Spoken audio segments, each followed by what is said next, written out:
시간 잘 보내고 계세요? 네, 우리 기도하는 시간, 그 행복한 시간, 하나님께 기도하고 하나님과 교제하는 그 행복한 시간이 우리의 삶 가운데 풍성히 임하기를 소망합니다. 우행기를 딱 시작을 하니까 한 성도님이 저녁에 늦게 교회에 오셨어요. 문을 열어달라고 하시면서 큰 맘 먹고 이제 기도하러 오셨대요. 원래 기도 열심히 하신 분인데 더 기도하시려고 그 시간을 내서 나오시더라고요. 그리고 하루는 제가 이렇게 퇴근을 하고 저녁에 늦게 나가는 날이었는데 본당에서 기도하는 소리가 어찌나 큰지 1층까지 쩌렁쩌렁 울리는 거예요.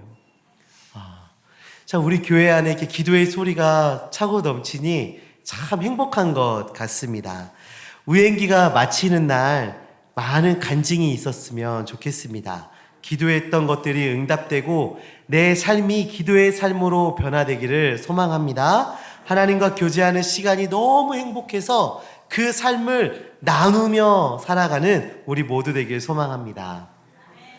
오늘 우리가 읽은 이 본문의 말씀도 사실 매우 행복한 내용이 담겨 있는 본문이에요.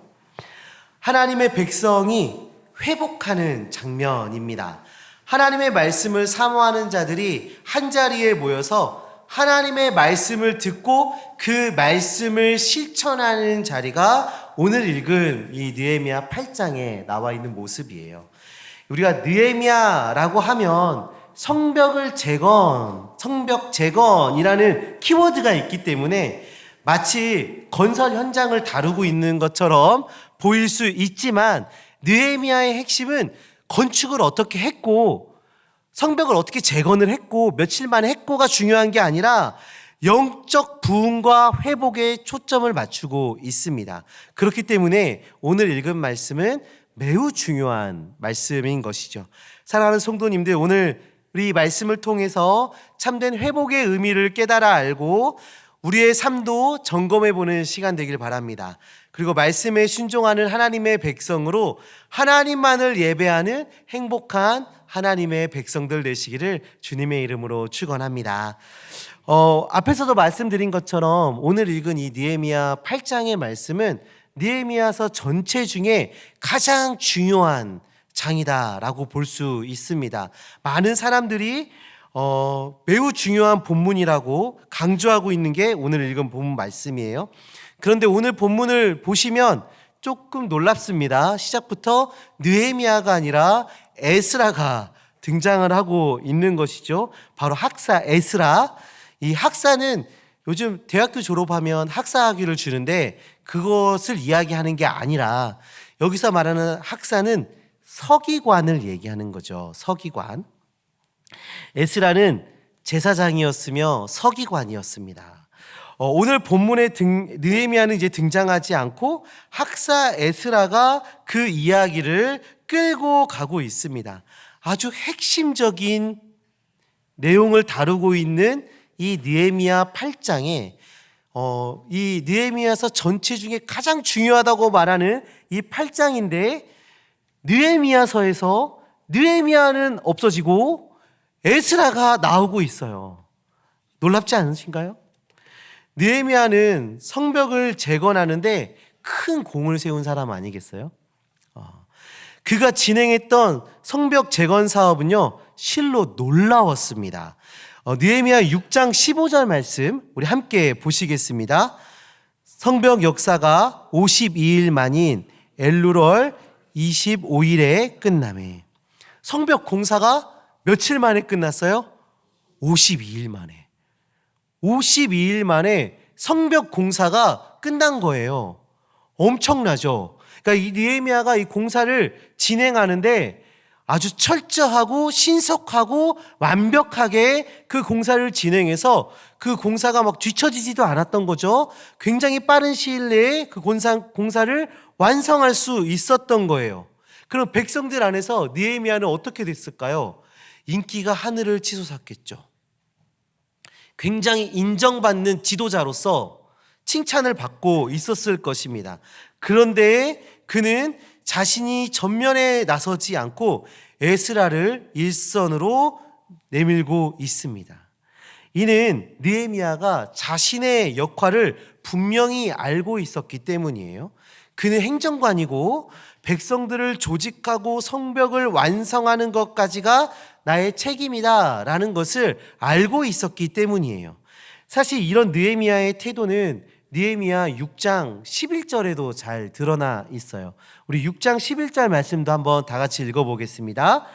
내가 이르기를 나 같은 자가 어찌 도망하며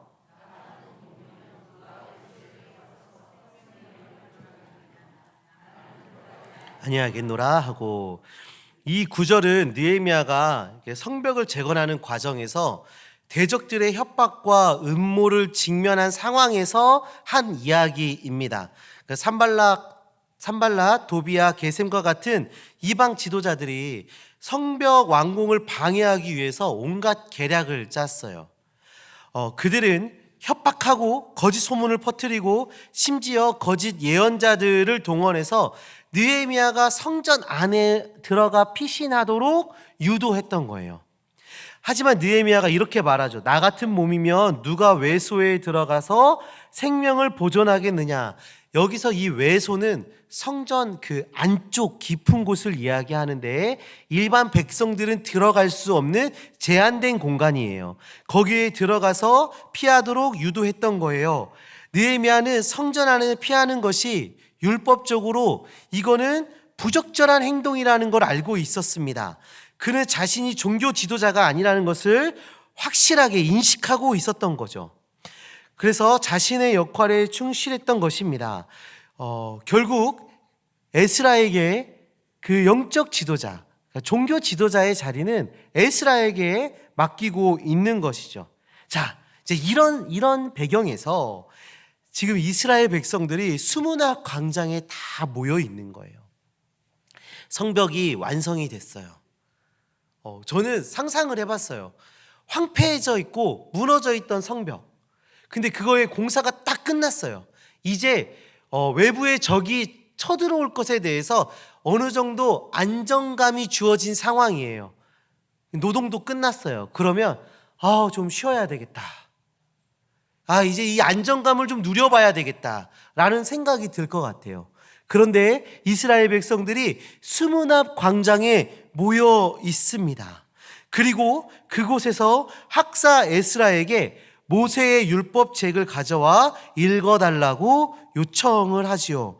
성도님들, 이 장면은 지금으로 따지면 마치 말씀 사경의 부흥회가 지금 수문학 광장에서 이루어지고 있는 것과 같은 모습이에요.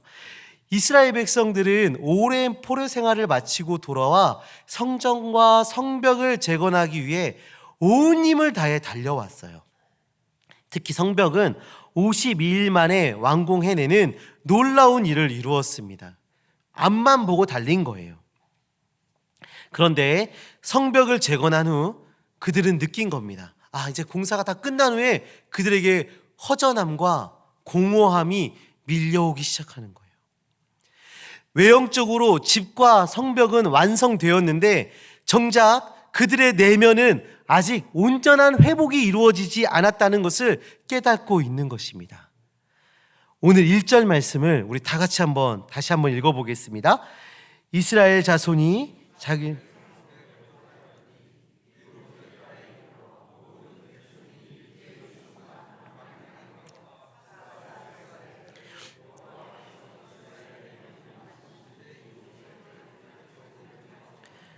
아멘.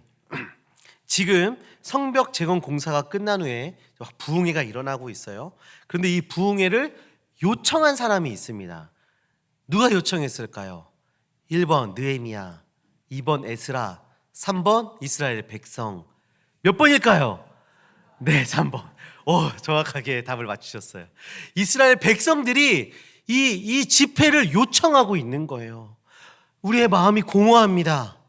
하나님의 말씀을 들려주세요 하고 지금 요청하고 있는 겁니다.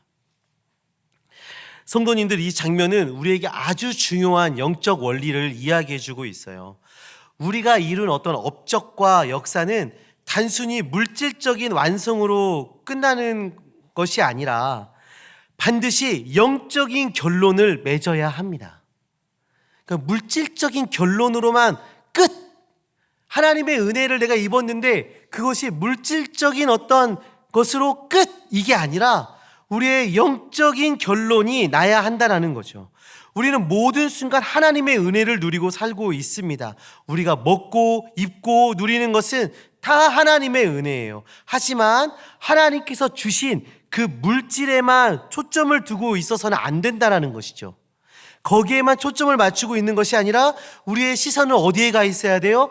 그것을 주신 하나님께 향해 있어야 된다는 것입니다. 영적인 복이 없이 물질만 남아있다면 결국 그 결과는 아무것도 아닌 게 되는 거예요. 우리는 생각보다 자주 그 물질의 은혜에 매이게 되고 물질의 축복이 마치 신앙의 최종적인 결과인 것처럼 착각할 때가 있어요. 성경에도 이런 사람이 있죠. 롯입니다. 아브라함과 롯이 헤어지는 장면에서 롯은 어떤 땅을 선택했습니까? 소돔과 고모라 땅을 선택해요. 롯이 그 땅을 보고 이렇게 평가하며 이야기했는데요. 창세기 13장 10절입니다. 우리 같이 보겠습니다. 이에 롯이 눈을 들어 요단 지역을 바라본즉 소알까지 온 땅에 물이 넉넉하니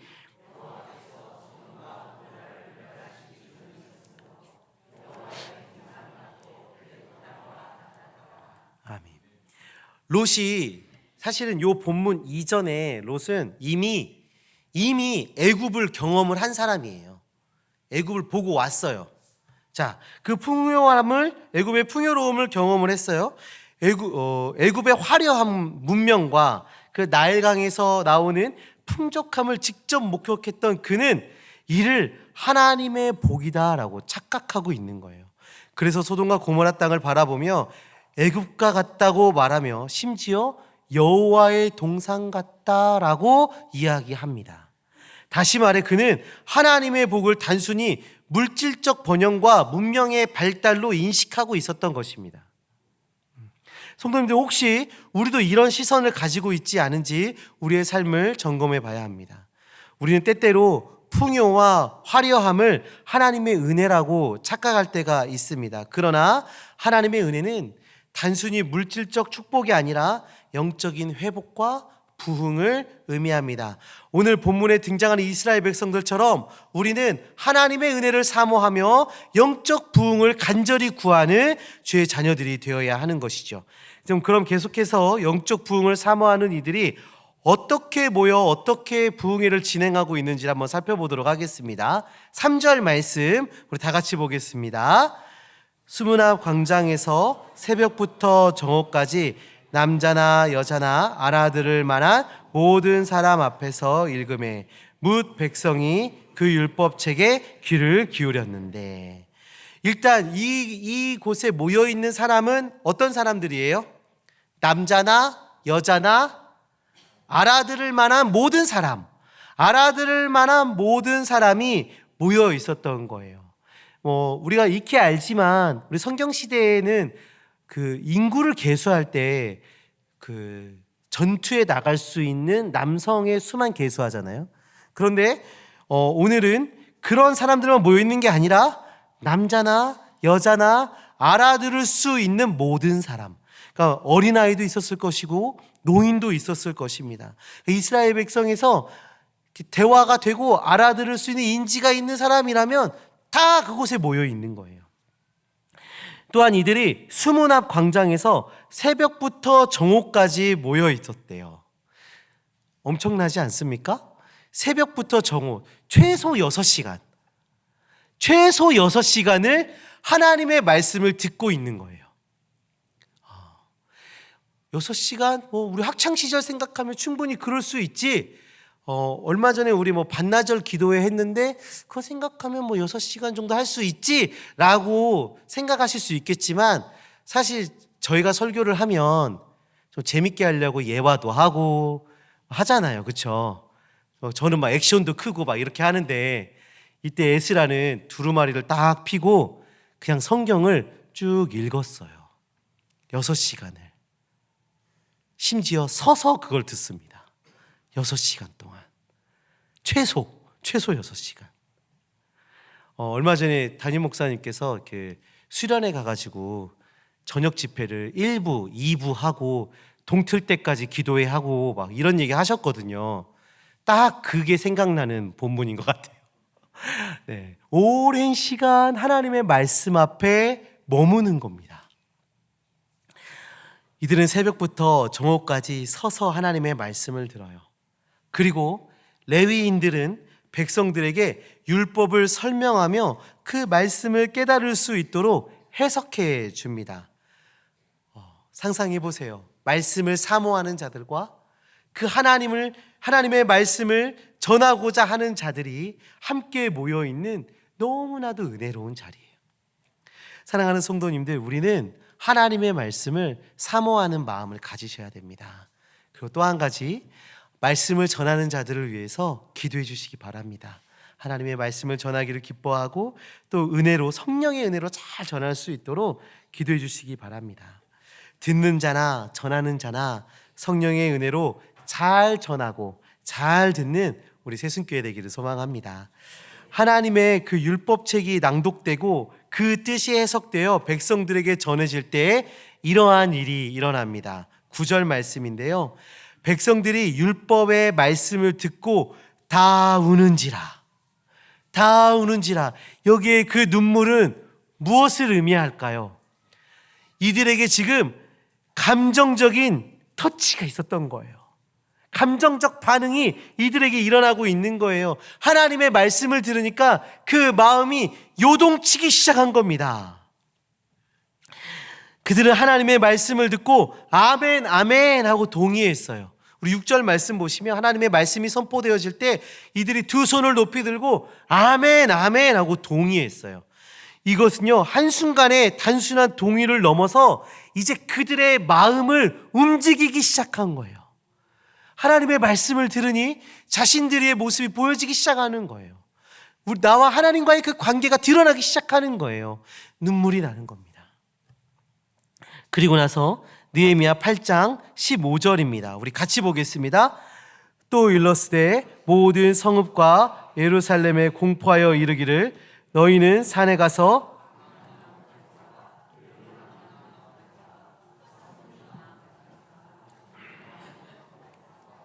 다 무성한 나무가지를 가져다가 기록한 바를 따라 초막을 지으라 한지라.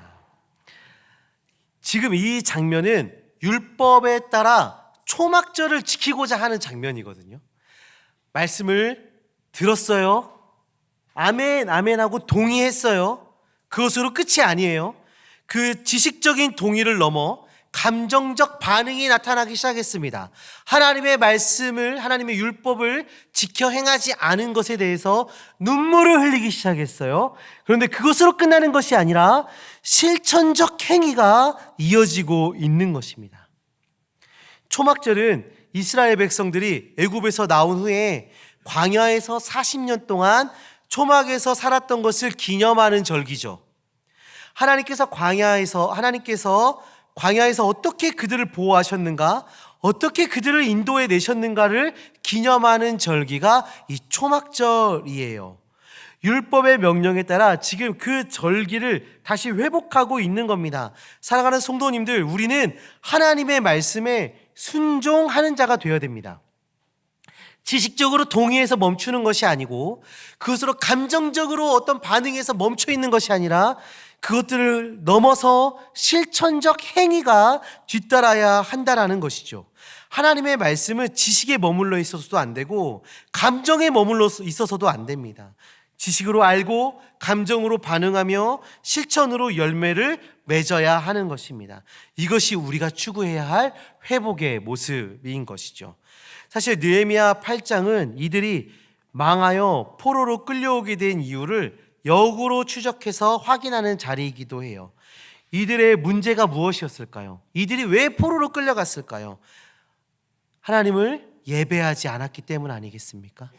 하나님을 예배하지 않고 우상을 예배하고 하나님을 섬기지 않고 우상을 섬기며 우상을 추구하며 물질을 추구하며 살았던 그 모습 때문에 이들이 이런 징계를 받은 것이죠. 하나님의 백성에게 가장 중요한 것이 무엇이에요? 다 가지를 쳐보면 가장 중요한 건 예배입니다.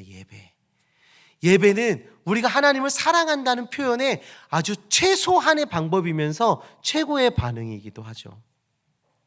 하나님만을 예배하는 것이 신앙의 기초인 것입니다.